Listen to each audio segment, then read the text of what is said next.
vous m'avez demandé quelle influence peut avoir le manque de cohésion sociale sur la sécularisation. Mais je pense qu'on pourrait renverser la question, c'est-à-dire quelle influence a la sécularisation sur la cohésion sociale. Et je pense que la sécularisation, c'est-à-dire les processus de sécularisation de la société moderne, est à l'origine de la désagrégation sociale et donc de la manque de cohésion que nous avons devant. Car la sécularisation, c'est une négation des principes de la loi naturelle.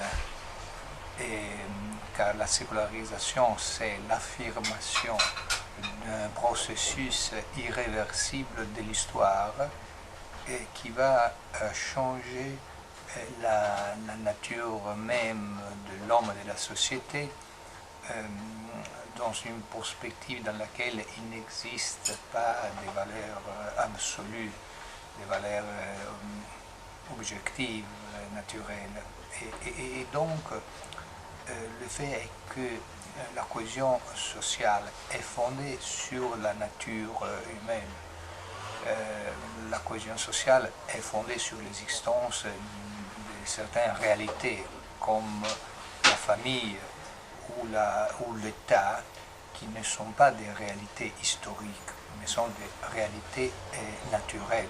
Or, du moment qu'on nie, on refuse l'existence d'une institution familiale ou politique, naturelle, objective, universelle, à ce moment, ce processus de sécularisation, qui est un processus de relativisation, porte inexorablement à la désagrégation sociale et donc à la perte de cohésion.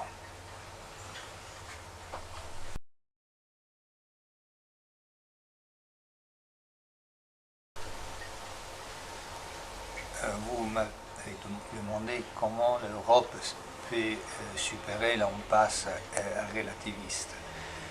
Je dirais que la réponse est très facile.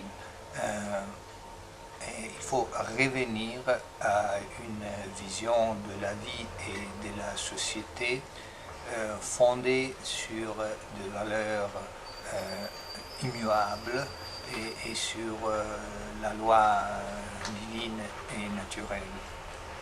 On pourrait objecter que ça ne semble pas facile aujourd'hui, mais si nous sommes convaincus que la vérité et des certitudes, des vérités existent, nous devons comprendre, je pense, que le processus de relativisation de la société est un processus artificiel imposé par les médias et imposé par notre classe politique.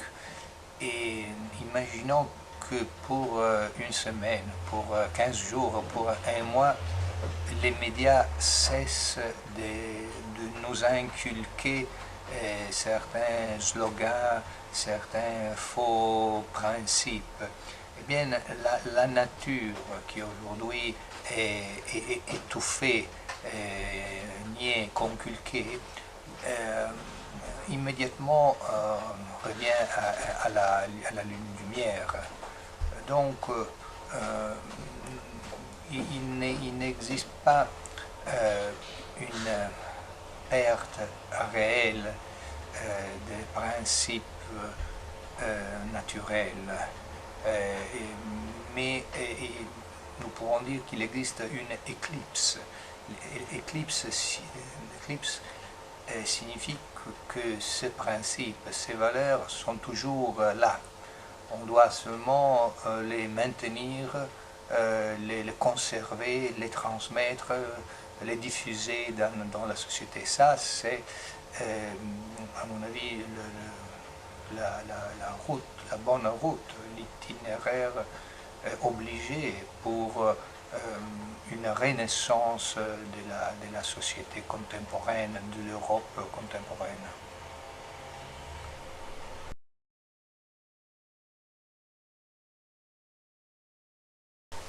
Le mot culture chrétienne est peut-être un peu ambigu car il y a une pluralité de cultures chrétiennes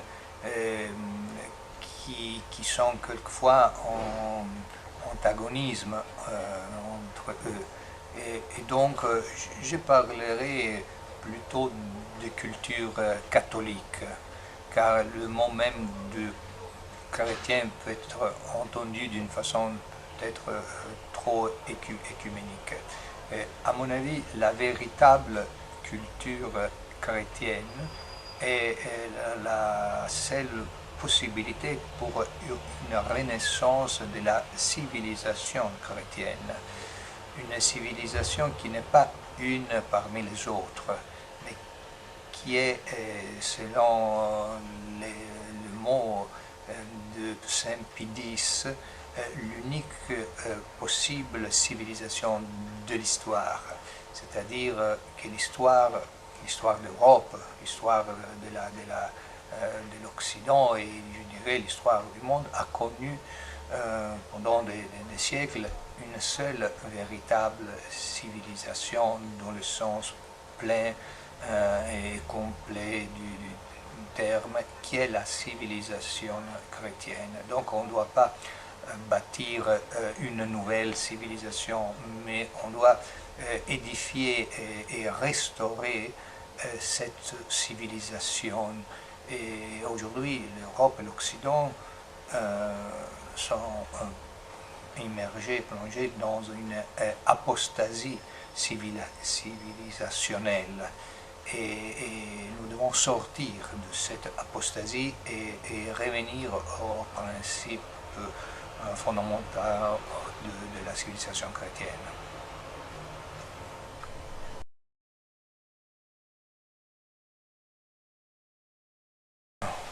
Je pense qu'une véritable collaboration entre l'Église et l'État aujourd'hui, c'est très difficile. En thèse, il serait bien l'idéal catholique, c'est-à-dire que la thèse catholique est celle d'une intime collaboration entre l'Église et l'État. Mais ça présuppose un État catholique, un État qui accepte, qui accueille le principe de la foi et de la morale catholique. Aujourd'hui, l'État moderne est l'État né de la Révolution française, est un État qui professe la neutralité religieuse, la liberté religieuse, est un État qui s'inspire aux valeurs républicaines, valeurs qui sont nées en contraposition à l'Église catholique. Alors je pense qu'avec ces genres d'États, la collaboration est très difficile. Ça, c'est peut-être l'illusion de certains catholiques, de pouvoir baptiser la révolution, de pouvoir baptiser l'État moderne. Je pense qu'aucune illusion est possible à ce propos. L'État moderne va vers l'autodestruction et nous devons travailler pour substituer l'État moderne né de la Révolution française avec un nouveau État fondé sur des bases naturelles et surnaturelles.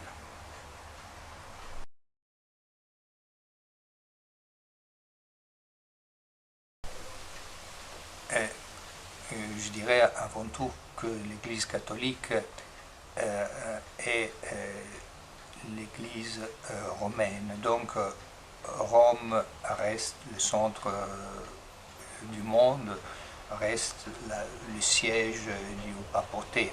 Donc on ne peut pas imaginer par exemple une dislocation, un déplacement de la papauté à Jérusalem, aux Philippines ou ailleurs.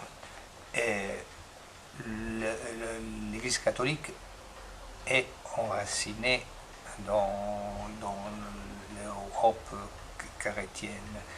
Et je pense que c'est à partir de l'Europe que l'Église doit continuer à exercer son apostolat, son évangélisation. Il peut bien arriver que dans des pays différents, il existe des minorités créatives. Si nous voulons utiliser un mot du pape Benoît XVI, qui sont dans leur intime, dans leur cœur, plus profondément romaines et catholiques que beaucoup de chrétiennes qui vivent en Europe. Donc, bien sûr, l'Église n'est pas seulement romaine, mais c'est aussi universelle. Et donc, elle embrasse tout le monde. Et ce n'est pas un cas, par exemple, que nous avons vu au dernier synode, qu'un appui très fort à la concession traditionnelle du mariage et de la famille est venu par l'épiscopat africain. C'est-à-dire que l'épiscopat africain est resté plus fidèle au dogme de l'Église plutôt que l'épiscopat allemand qui a, je dirais, trahi ou apostaté de la doctrine de l'Église.